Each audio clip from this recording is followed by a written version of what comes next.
Hi friends, welcome to my channel Dhanu Telugu vlogs. Street food స్టైల్లో గోబీ మంచూరియాని ఎలా prepare చేసుకోవాలో ఈ వీడియోలో చూసేద్దాం. అలాగనే హైజీనిక్గా మనమే ఇంట్లో మనకి టేస్ట్కి తగ్గట్టుగా ఈజీ ప్రాసెస్లో అయితే చేసేసుకోవచ్చు. ముందుగా అయితే క్యాలీఫ్లవర్ని నీట్గా కట్ చేసుకోవాలి. ఇలా మీడియం సైజులో కట్ చేసుకుని ఈ క్యాలీఫ్లవర్ ముక్కలను అయితే వేడి నీళ్ళలో వేసి ఒక 5 మినిట్స్ ఉన్న తర్వాత ఇలా తీసి ఒక బౌల్లో అయితే వేసుకోవాలి. ఈ కాలీఫ్లవర్ ముక్కల్లో అయితే కొంచెం ఉప్పు, అలాగని కారం, పసుపు, 1 టేబుల్ స్పూన్ మైదా, 1 టేబుల్ స్పూన్ కార్న్ ఫ్లోర్ కూడా వేసుకోవాలి. అలాగని కొంచెం అల్లం వెల్లుల్లి పేస్ట్ కూడా వేసుకొని ఇలా నీళ్ళు కొంచెం చల్లుకొని ఇలా అయితే కలిపేసుకోవాలి. తర్వాత అయితే ఇందులో కొంచెం పెరుగును కూడా వేసుకొని ఇలా కలిపేసుకొని ఒక 10 మినిట్స్ అయితే మ్యాగ్నేట్ చేసుకొని పక్కన పెట్టుకోవాలి. పక్కన పెట్టుకున్న తర్వాత మనం డ్రై ఫ్రై అయితే చేసుకోవాలి వీటిని. ఇక్కడైతే డ్రై ఫ్రైకి అయితే ఆయిల్ని అయితే వేడి చేసుకున్నాను. అలాగే ఆయిల్ అయితే వేడెక్కింది. తర్వాత అయితే మనం ఇక్కడ ఈ మ్యాగ్నేట్ చేసుకున్న కాలీఫ్లవర్ని అయితే ఇందులో వేసేసుకొని డ్రై ఫ్రై చేసుకొని పక్కన పెట్టుకోవాలి. తర్వాత వచ్చేసి ఒక కడాయి పెట్టుకుని అందులో కొంచెం ఆయిల్ని అయితే వేసుకుని సన్నగా కట్ చేసుకున్న వెల్లుల్లి వేసుకుని అలాగనే పచ్చిమిర్చి, ఉల్లిపాయను కూడా వేసుకుని దోరగా వేపుకోవాలి.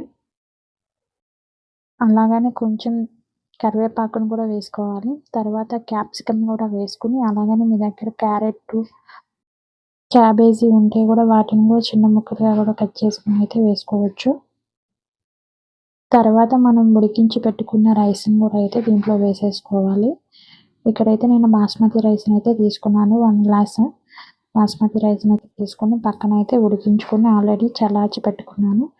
మీరు కూడా ఇలా నార్మల్ రైస్తో అయినా చేసుకోవచ్చు, అలాగనే బాస్మతి రైస్తో అయినా చేసుకోవచ్చు. అది మీకు ఆప్షనల్.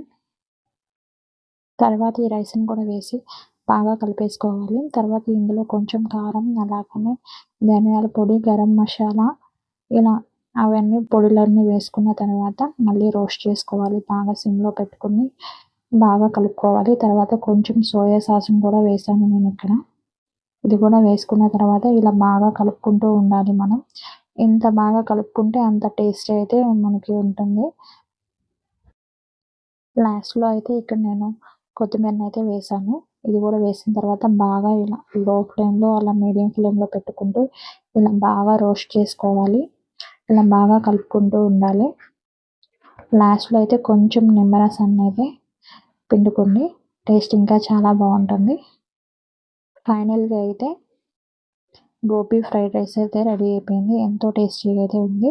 మీరు కూడా ఒకసారి అయితే ఇలా చేయండి. చాలా సింపుల్ ప్రాసెసే.